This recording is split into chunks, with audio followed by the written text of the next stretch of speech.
Hi all, with two of the important events behind us. One was the general election which happened in the month of June, and next the important budget which happened a week back by the newly formed coalition government, their first budget. I thought of making this video and sharing a few highlights about the budget and the way forward. So at the start, we call this budget as a positive and a pragmatic budget where the focus is continued on the fiscal prudence as well as the capex. The fiscal deficit target for the current financial year is 4.9%, and the intent is to decrease to 4.5% by financial year 26. At the same time, the capex expenditure is continued and taken at around 11.1 trillion for this year, which is around 17% higher than the previous year. It was also heartening to see the government's increased focus towards skilling, training, employment, where we saw allocation of close to 1.48 trillion rupees towards these, where government is trying to incentivize more job creation by providing 1 month salary up to rupees 15,000 into 3 months installments. Also incentivizing the corporates to have more internships given to the new applicants, and then give them the allowances and mark them against the CSR expenses. So these initiatives are innovative, and they are definitely would help in creating more jobs in the market. And the next area which was touched upon by this budget was the taxation. On the income tax side, the standard deduction was increased from rupees 50,000 to rupees 75,000.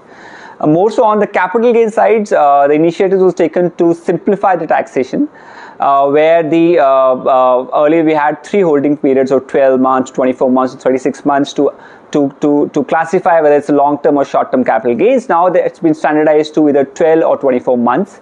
The taxation on equity mutual funds has, on the short term, which is up to 12 months, has been increased from 15% to 20%, and on the long-term side, the taxation is increased to 12.5%. It was 10% earlier for the long-term capital gains.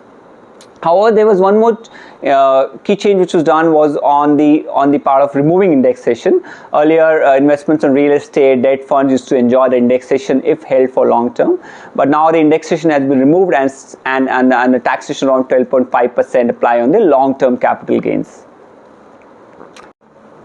And then we also saw some changes to boost the startup ecosystem and also to have international corporates to invest in India. Like the angel tax was removed in this budget, which is a welcome move to help source more funds for the startups in India, which is already booming.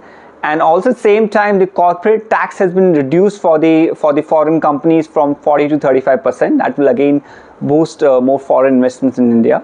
At the same time, the custom duties were reduced and exempted in few cases, especially the most highlighted one was the gold, which is reduced from 15% to 9%.